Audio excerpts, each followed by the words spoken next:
Hello, everyone, and welcome to Center for Spiritual Living Rogue Valley in Medford, Oregon. I'm Kimberly Hawkins, Spiritual Director here, and we're so grateful you decided to join us for our Sunday celebration. We are an open and affirming spiritual community dedicated to teaching tools to transform personal lives and help make a world that works for everyone. I'm happy to introduce Frank Young, who is the practitioner who will be doing our invocation and reading this morning. And at home, our practitioner Maggie Covarrubias is kindly holding high watch, praying throughout the service for everyone's highest and best. Our musicians this morning are Anton Miserak and Laura Berryhill, and they're here to do our opening song for us.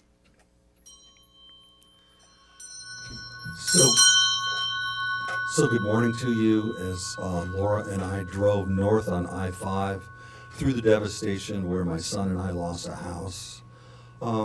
We just want to acknowledge that sometimes adversity is great fodder for empathy and compassion. So we're beginning this morning with a compassion chant from Tibetan Buddhism. You're welcome to join along. The words are Om Tare, Tut Tare. Om Tare Tare, Tut Tare, Tu Re Soha.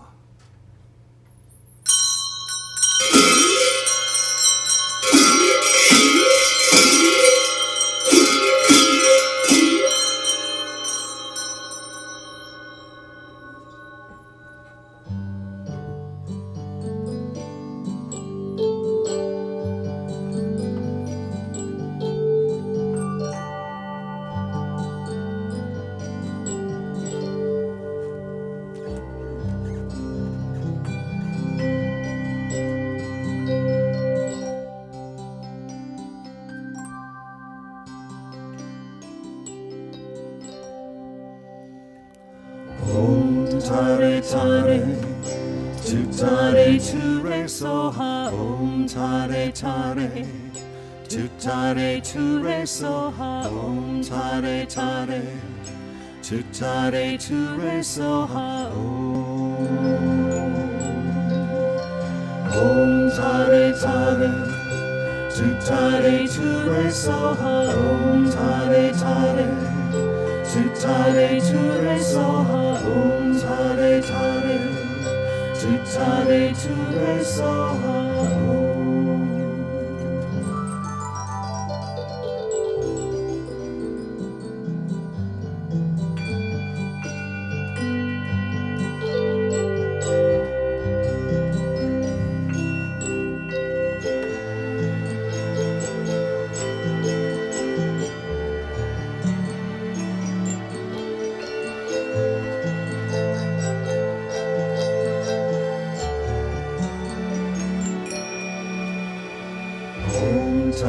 Tare, tu tare tu re soha. Om tare tare, tu tare tu re soha. Om tare tare, tu tare tu re soha.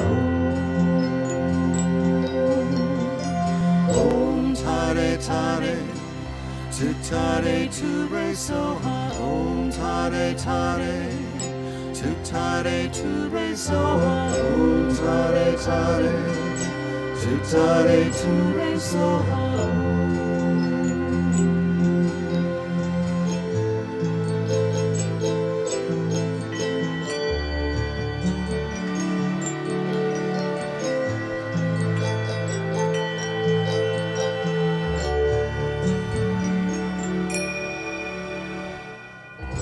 Om tare tare, tu tare tu re soha. Om tare tare, tu tare tu re soha. Om tare tare, tu tare tu re soha. Om tare tare, tu tare tu re soha. Om tare tare, tu tare tu re soha. Om tare tare, tu tare tu re soha. Om tare tare, tu tare tu re soha. Om tare tare, tu tare tare tu re soha, om tare tare, tu tare tu re soha, om tare tare, tu tare tu re soha, om tare tare, tu tare tu re soha, om tare tare, tu tare tu re soha.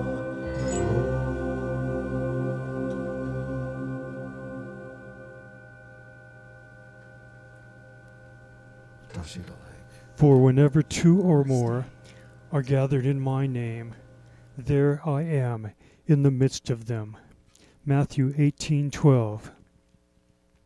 I am so grateful to be shown this love that we have for each other. The one universal spirit we call God is in each of us, individualized. We are part of God and God is part of us. God is pure love.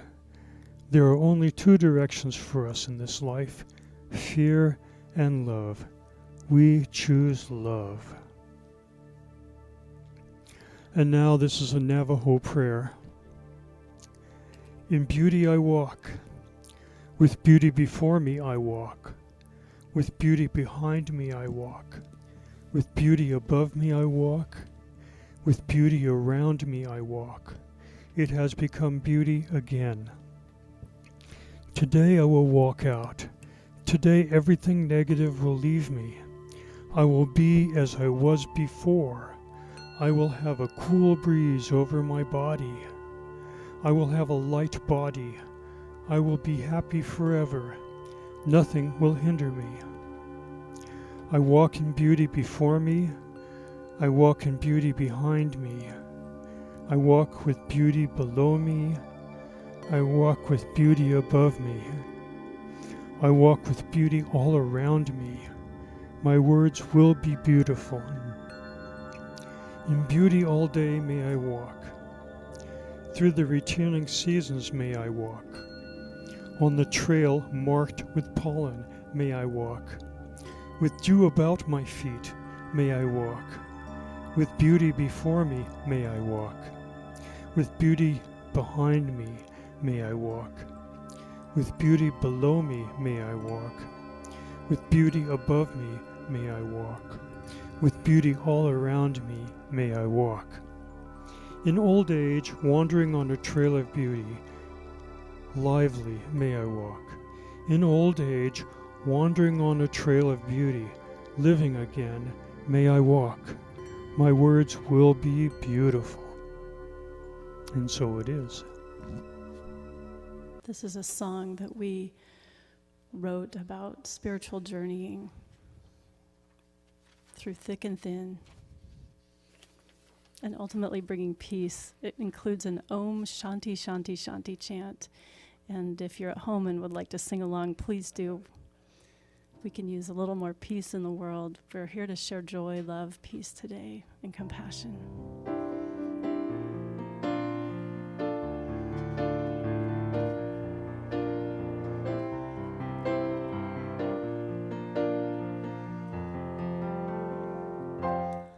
We are looking for a way to find our home. We are looking for a way to find our home. If we heed our inner voice, we find that wisdom leaves no choice. The quiet truth is built from many stones. Its whisper leads us home. We are looking for a way to find our peace. We are looking for a way to find our peace.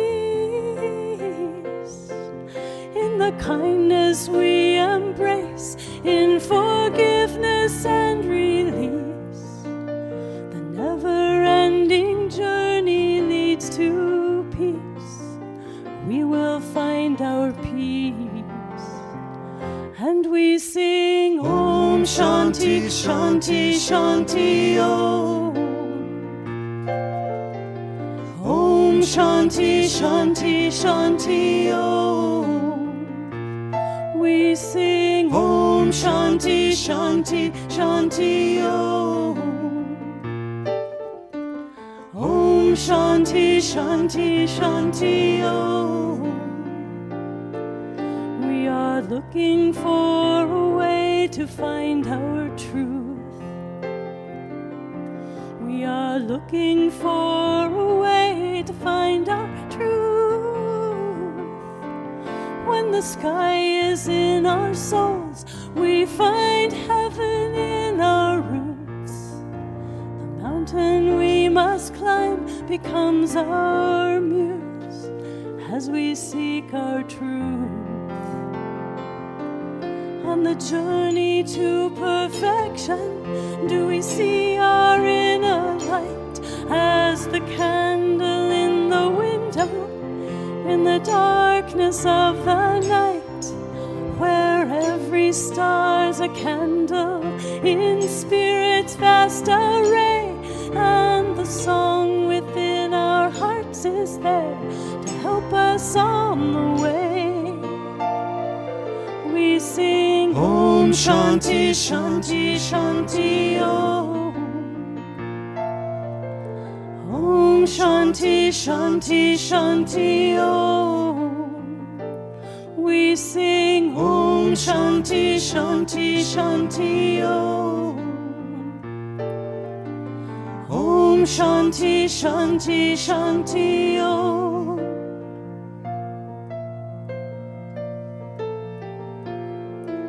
Its whisper leads us home.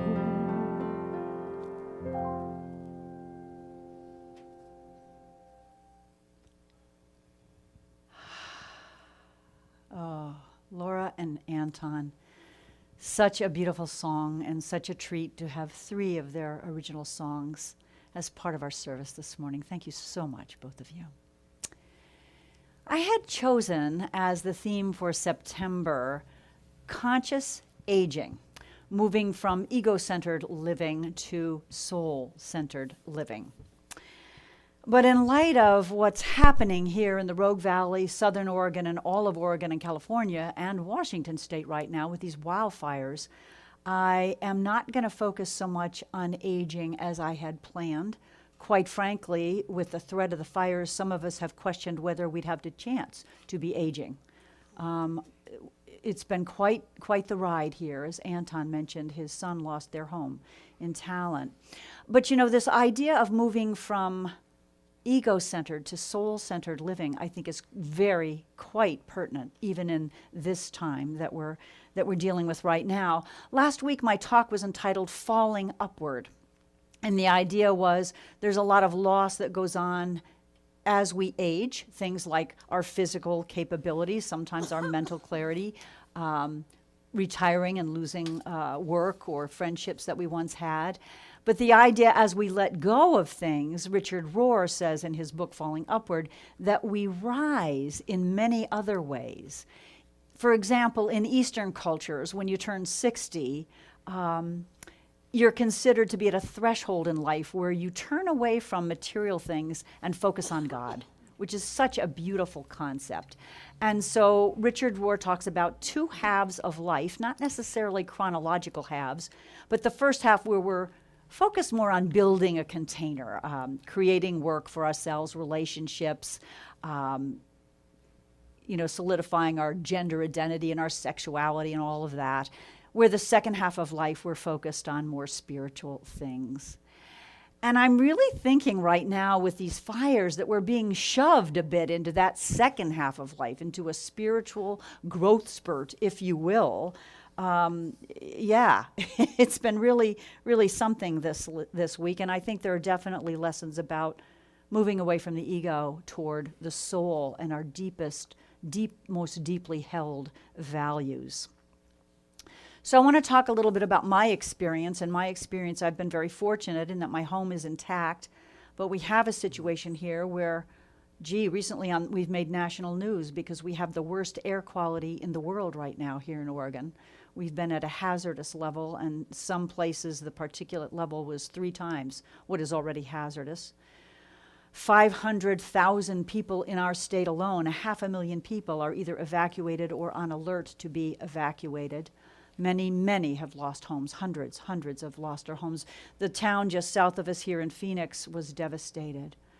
And some of our own community, spiritual community members have been displaced and lost homes as well. So on Tuesday night, I was watching TV with my friend and roommate, Vivian, housemate, when an alert came through the emergency broadcasting system on our phones. We were at level 2. Level 1 is get ready to possibly be evacuated. Level 2 is get ready, really get ready, pack your bags because at any moment you could be asked to leave. And level 3 is get out now. And so that was a little disconcerting, as many of you know. And the boundaries for the level 3 were just 2 blocks from where we lived. So it's interesting. Earlier in the day, I was going about business as normal, knowing that the fires were going on, but not feeling threatened personally in my home. I was going to go on a call for church business when Vivian came in and said, I think we best pack up just in case.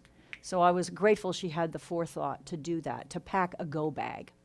And that experience alone, which many of us have had here, including many of the people on our crew here, is an interesting one. Because what you're forced to think about is, okay, what do I value? What do I absolutely need to take with me? Because I can't fit all my belongings in my car. And for us, it was pretty simple. Our 2 cats, the litter box, the food for the cats, supplies of food for ourselves for a few days, a few outfits of clothing, maybe a couple files of paperwork, water. I took my passport, interesting, and that was it. My purse, that was it. And it's interesting looking back because all the things we accumulate, all of the possessions we accumulate that we are attached to. I have a nice wardrobe. It did not occur to me to go to my closet and pick out favorite outfits to save. It just never crossed my mind. Jewelry, my mother's ring is one thing I treasure, and maybe next time I would choose to take that, but I didn't go to my jewelry box and say, what do I want to save? It was pretty simple. Pretty darn simple. If you look at Maslow's order of needs, shelter and food and water are basic things.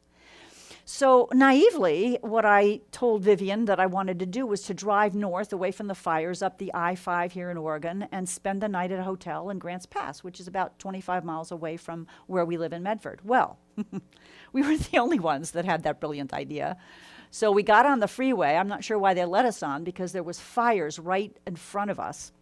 And for 1 hour, we sat. And that was an interesting experience because I could see the fire getting closer, and it actually crossed my mind that it might come, that we might be incinerated. But the firefighters, the brave and amazing crews were out there working hard to contain the flames, and about an hour later, the traffic was let through.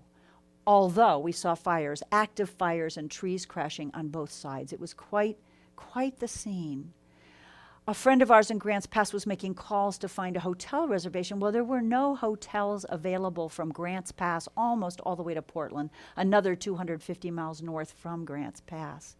And our friends very kindly made the offer to house us for the night, which is not only an act of generosity, but also an act of courage and faith. In these COVID times, we're socially isolated. We're not living in quarters with people without masks, but they housed us. I'm so very grateful. And fortunately, we were able to return the next morning. Our home was intact. When we left, we could see big plumes of black smoke rising behind the houses across the street. Of course, many were not so lucky. And I've heard from them, one member in our community lost their home in North Ashland. And when I spoke to her this week, it was amazing. She talked about all the tasks that have to be done. Fortunately, they had insurance. But she was also going back to the site of their mobile home development in North Ashland to help other people find their cats who were missing, their pets. And while she and her family had insurance to help them out through these times, many people did not. Many people were not able to afford insurance. We've heard on the news some people let go of their insurance just recently because their incomes are hurting because of COVID. And I said to her when I was on the phone with this woman in our community, this beloved woman, I said, that is so you. In the midst of this great loss and challenge in your family's life, you're helping others. And you know what she said to me? She said, it helps me. It's good for me to be helping others. And I was so struck by that. And I was so struck by how true that is. There's been this outpouring, this amazing outpouring of wanting to help. You know, I passed Walmart over the weekend, and out in the parking lot, it was one of many, many places, resource centers, where people had brought clothing and sleeping bags and household items, and other people could come and take them. You saw the Expo, which was, it's a big event venue north of us, and that was opened up for people who were displaced, and they were able to get a shower and get something to drink and eat. And people gave donations to the point where it was amazing. Just a day later, messages came through, "Thank you for your generosity," the Expo crew said. Thank you, but please, no more. Don't send anything else. We are swimming in your generosity. You know, in Foundations class in Science of Mind, we teach that breakdowns always lead to breakthroughs.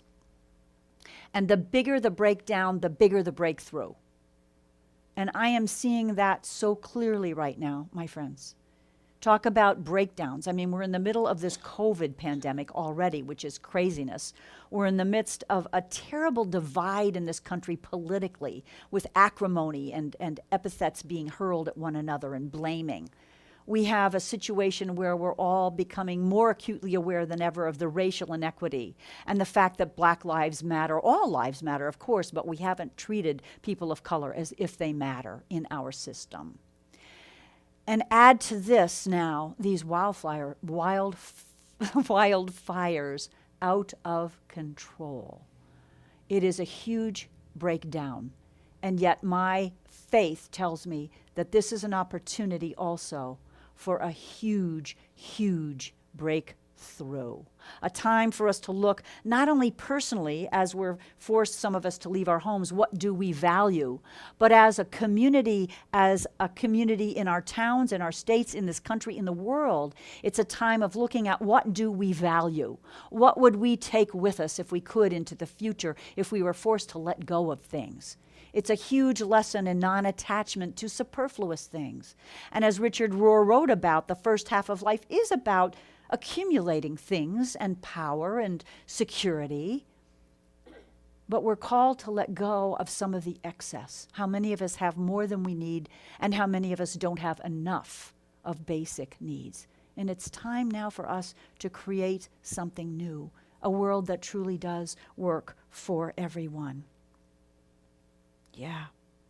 It was amazing to see our little town of Phoenix, just south of here, make national news. Many reporters doing stand-ups in front of the devastation. It looked like a war zone. It looked like Beirut.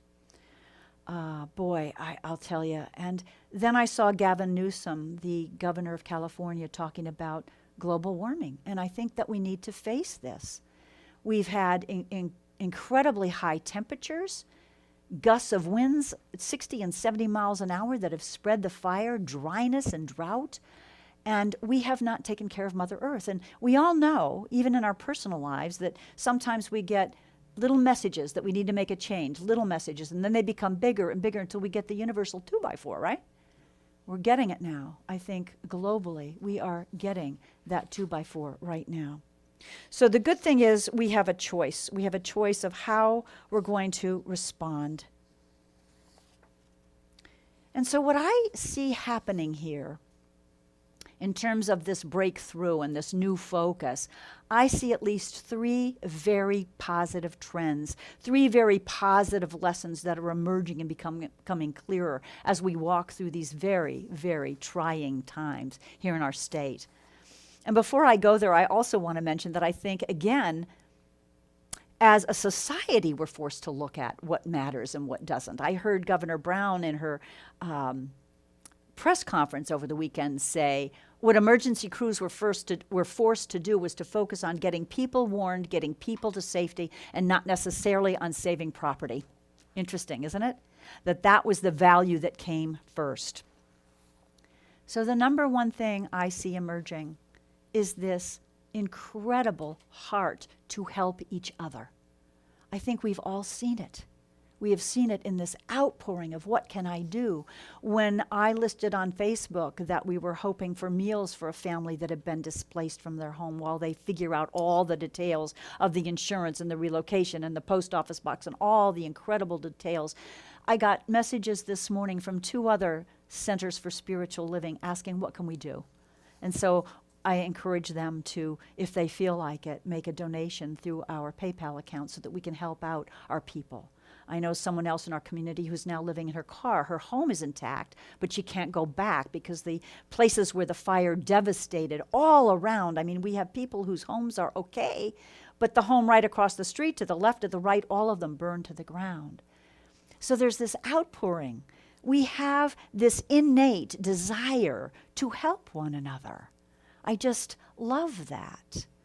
There was one man in our community who posted a little thing on Facebook, and it said something like, I'm a married man in Ashland, and I'm here to help in whatever way I can, bringing you water, taking you to an appointment, providing whatever. And I thought, isn't that interesting that he said, I'm a married man in Ashland? But I think it was a very thoughtful thing in case there were single women who wanted help and didn't feel like they'd be safe. You know, is somebody hitting on them or is somebody genuinely wanting to help? So just so much going on. And I think that that's one way we can all feel more powerful right now. There's I don't know about you, there's a feeling of powerlessness that can easily creep in when we see this devastation on top of everything else that's going on. But we can help. We can give money. We can support our neighbors. We can donate clothing. We can clean out our closets. We can donate food. There's so many ways that we can help. The second thing I think that's happening is what I mentioned before, is this opportunity to clarify our values. Where have we been off, and where are all of these challenges right now, the COVID, the racial tension, the political divide? Where are we being called to recognize that we are meant to be one and to have values about helping people instead of increasing this divide between the rich and poor? How do we make sure everybody's basic needs are met? How do we make sure that everybody, no matter what the color of their skin, is treated with equality when it comes to law enforcement in our prison system? Clarifying values. It's interesting, when I went back home after my night of evacuation, one thing I remembered that I would take next time were photographs. And this is something that I know many people who have lost their homes are grieving, those memories. I have packed in my car now a photo album that my mom prepared for each of her 3 children with pictures of us growing up. And I removed from the garage 2 big boxes of photo albums of my own children growing up that I've never sorted through. There were no digital cameras when my kids were growing up. Probably some of you have the same experience. And they've just been sitting in the garage. And I thought, you know, when it comes to priorities, I want to put those in digital form. I want to have those because those matter to me. Those are one of the things that I really would like to preserve if possible. So this is a very interesting time of clarifying what matters, what we're going to focus on, what do we want to see in the future. And the third thing I think that is emerging here is this idea of faith, turning toward God, like I spoke about earlier, turning from the material to the spiritual. I spoke last week about, I think it was Jean Houston perhaps, that said we are souls that have borrowed biodegradable spacesuits so that we can walk around in this physical planet right now. But we are souls at core, and we are souls that yearn to feel our connection with the divine and with the connection with the divine in each other fellow citizen on the planet. And wildlife as well. Let's protect them and focus on that, our oneness. I ran across what I thought was a very insightful article from a spiritual author, teacher, speaker named Ruth Miller. She lives on the Oregon coast, and someone forwarded to me some writing that she had done about smoke. If you think about smoke, and we're inundated right now, as I mentioned, we have hazardous levels of smoke right here. The visibility one day when I read on my app on my phone was 400 and some feet. That's about a quarter of a mile is all you could see. If you think about smoke, many of us are familiar with the Native American tradition of saging, of smoking. And the idea is that you get cleansed and you're able to release those things that no longer serve you, be purified, be renewed. And so Ruth Miller wrote this as she was cleaning the dust and ash from her own home at the Oregon coast.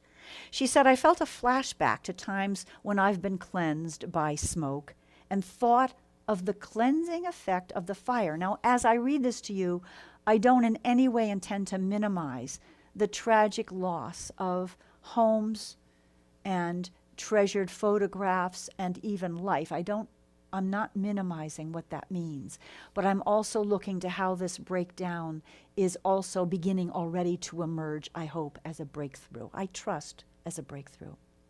So Ruth writes on the cover of her latest ebook, there was a picture of a fire puja, a cleansing ceremony, which she reminds us is a time of release and renewal. She says this: "The light and the heat and the intensity of the experience are all part of the process of letting go of attachments to things of the past and beginning to create or become something that's more fully who we are capable of being."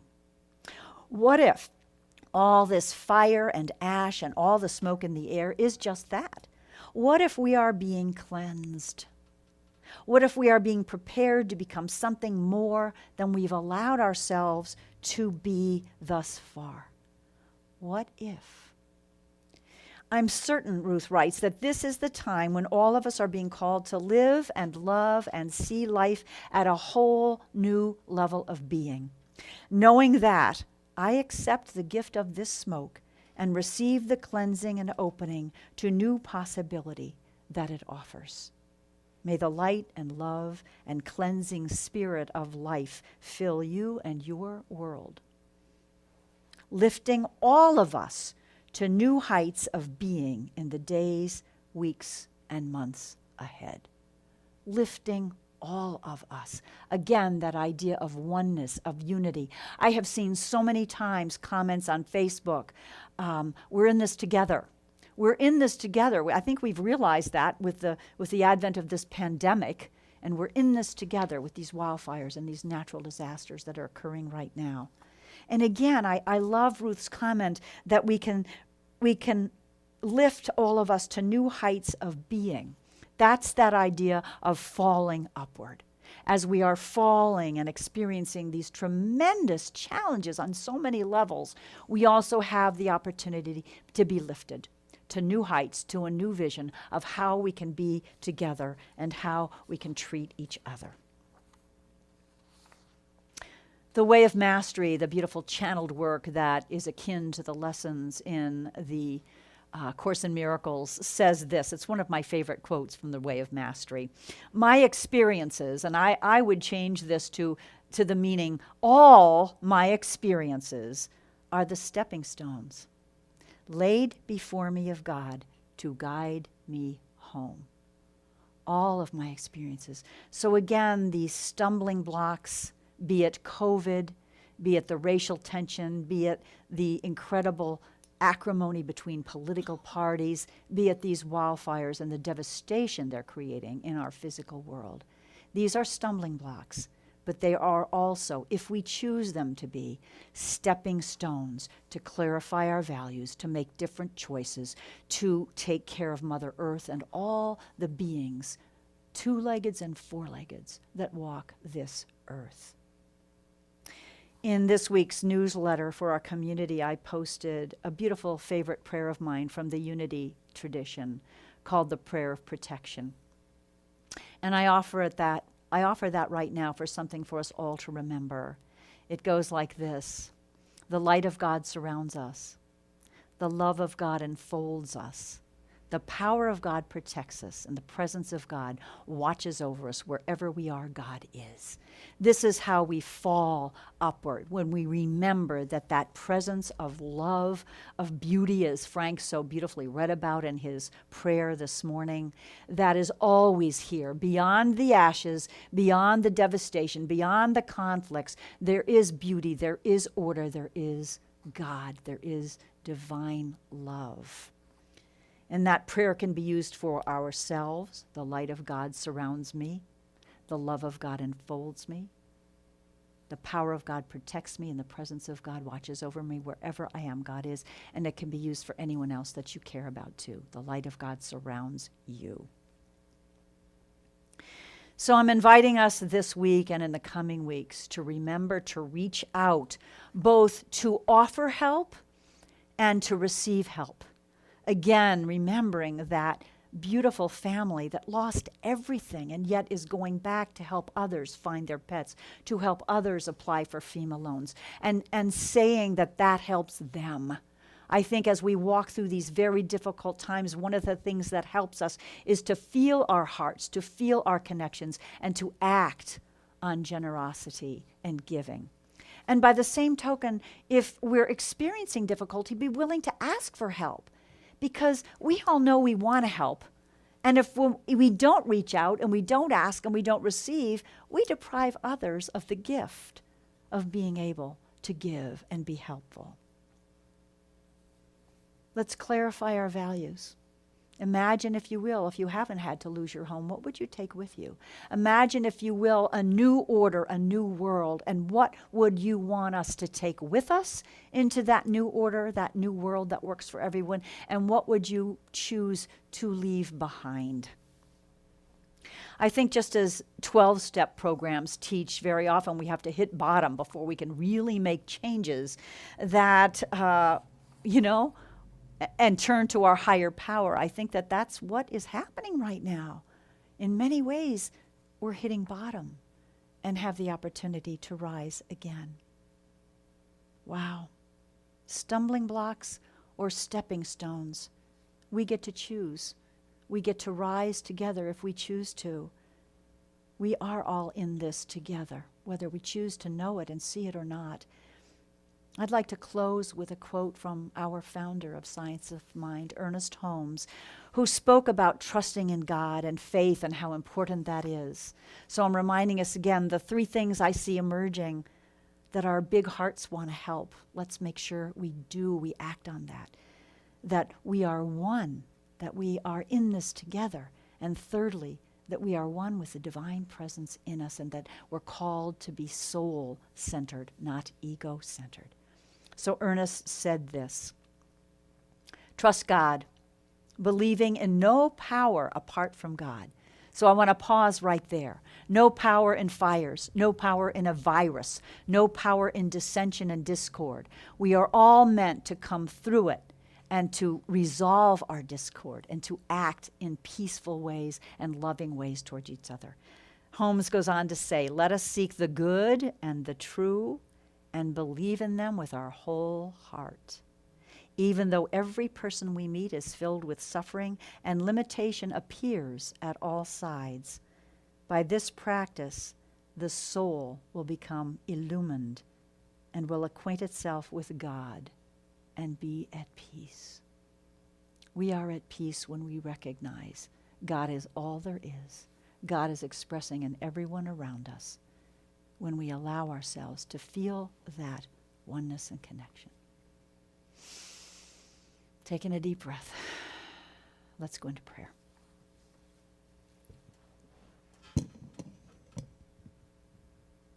What I choose to focus on right now during this very challenging time in Southern Oregon, I choose to know that every breakdown is followed by a breakthrough. I choose to remember that we have the freedom to choose always. And I choose in this moment to recognize, to be aware of the one power and presence in the universe, the ground of all being, the source of all creation, the creative principle, God, divine love, love intelligence, whatever we choose to call it. It is everywhere present. It does surround us. It does support us. It does supply us and protect us. But we need to recognize it. We need to focus on it. We are each incarnations of that one. And so we are each connected whether we disagree with somebody's political views, or whether we should wear a mask or not, or how soon to open businesses, we are one. We are in this thing called life together. And this life is eternal. Our souls not only walk around in these spacesuits for now, but they go on forever. We truly can create heaven right here. That is our choice. We can choose, and I affirm that we do choose right now to be cleansed, to be renewed by the fires, by the smoke, by the experience of illness and this virus. I affirm that we choose to look past these conditions, just as when we drove through areas that were burning on both sides, we knew that there is a safety net in God, always, always. That even though we may feel like we're falling, we can be falling upward. We can choose the high road. We can choose the new perspective, the higher perspective. We can choose to be cleansed, to be purified. And so I say that prayer of protection now for everyone in the fire's path, for all of the brave firefighters working perhaps not tirelessly, working through exhaustion and fatigue to save us, to save the planet, to save our homes, to save our lives, most importantly. I say a prayer of protection for everyone around the planet still affected by COVID. I say a prayer for divine guidance for all of our leaders across the globe, that we might have decisions made for the good of all. And I say a prayer of unity for this country, that we might choose a path that our founding fathers intended, that we are all entitled to life, liberty, the pursuit of happiness, all of us, regardless of our gender, our age, the color of our skin, the contents of our bank account.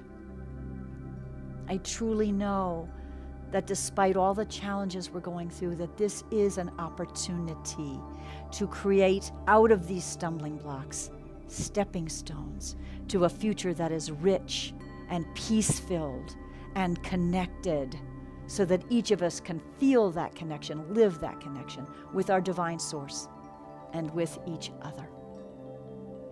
So in gratitude for this opportunity, in gratitude for the outpouring of hearts and resources to everyone in need right now, in gratitude for those who are asking for help and those who are responding to help, in gratitude for our first responders, in gratitude for God and the goodness that lives within each of our souls, I release this word knowing, as all prayers, it's heard, it is answered, and we say together, and so it is. Amen.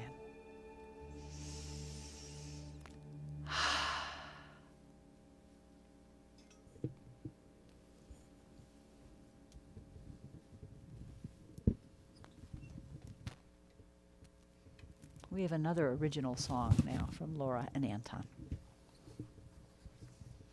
This is a new song, and we'd like to dedicate it to all of Oregon, all of California, the other states that are experiencing the fires. For those of you who are local, there are some little, I guess, poetic Easter eggs in this song, especially honoring the local communities, Medford, Ashland, Talent, Phoenix, and beyond, Shady Grove.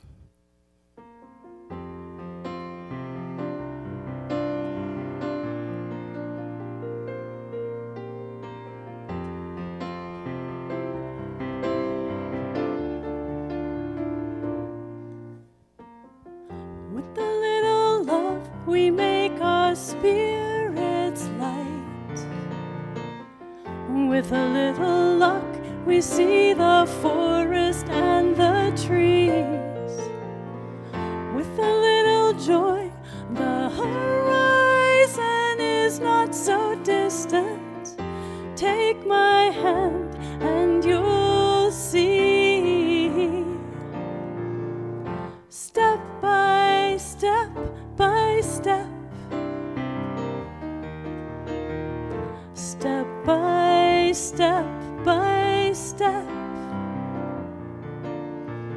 step by step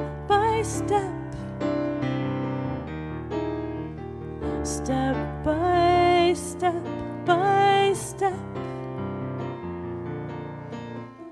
step by step into that sunlit grove. Step by step we ford the middle stream. Step by step we rise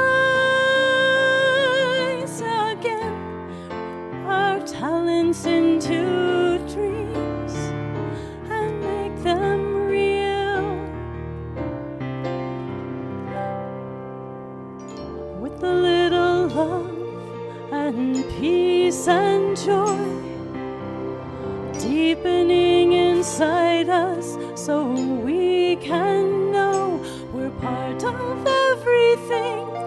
We are not alone. Step by step by step,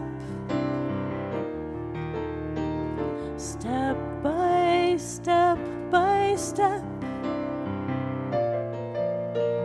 step by step by step, step by step by step.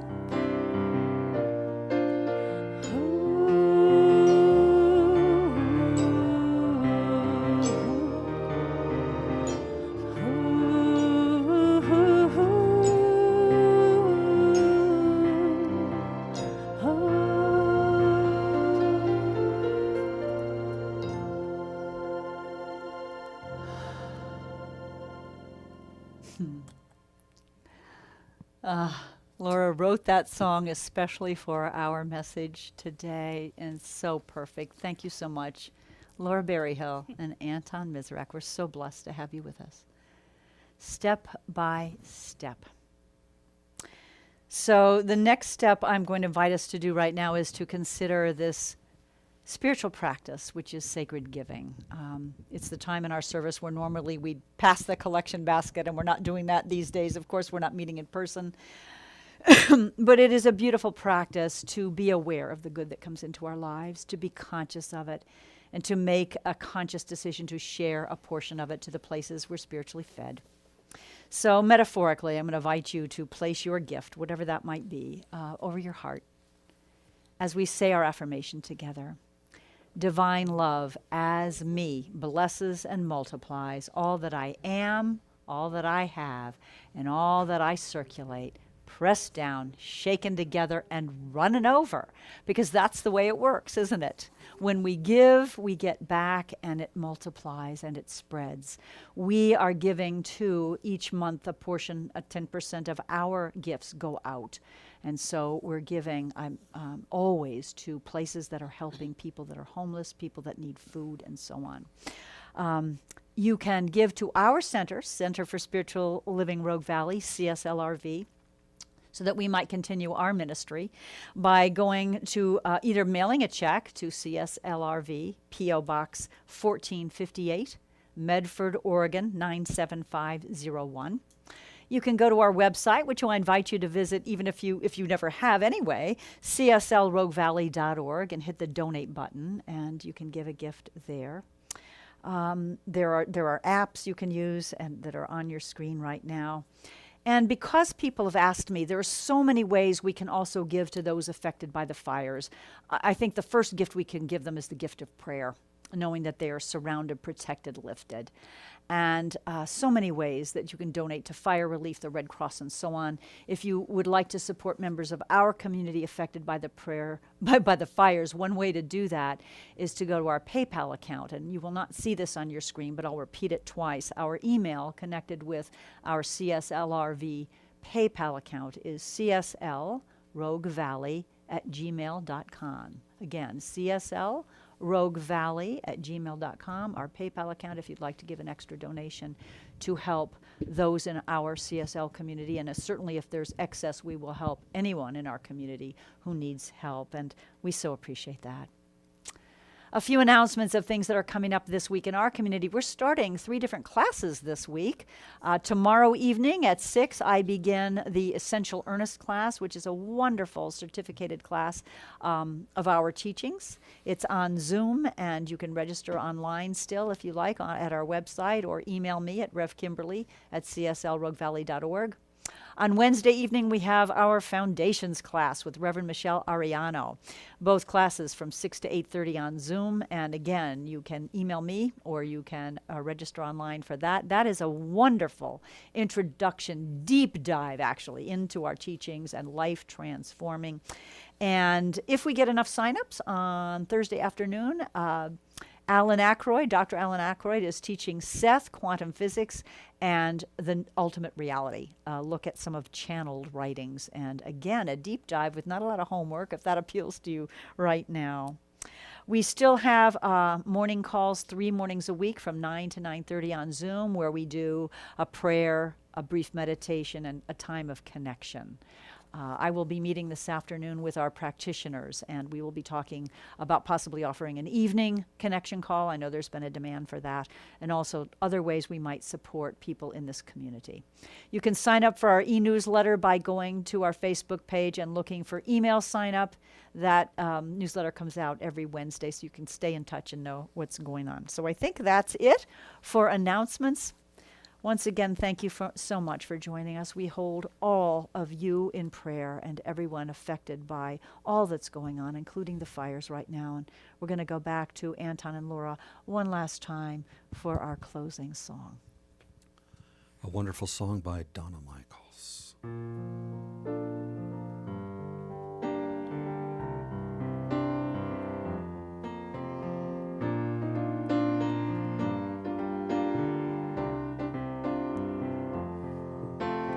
I am a light, I am a light, I am a light in this world. I am a light, I am a light, I am a light in this world. And I shine, and I shine, and I shine so bright. And I shine, and I shine, and I shine so bright. You are a light, you are a light, you are a light in this world. You are a light, you are a light, you are a light in this world. And you shine, and you shine, and you shine so bright. And you shine, and you shine, and you shine so bright. We are a light, we are a light, we are a light in this world. We are a light, we are a light, we are a light in this world. And we shine, and we shine, and we shine so bright. And we shine, and we shine, and we shine so bright. And we shine, and we shine, and we shine, and we shine, and we shine so bright. And we shine, and we shine, and we shine, and we shine, and we shine so bright. We shine, we shine, we shine, we shine, we shine, we shine, we shine.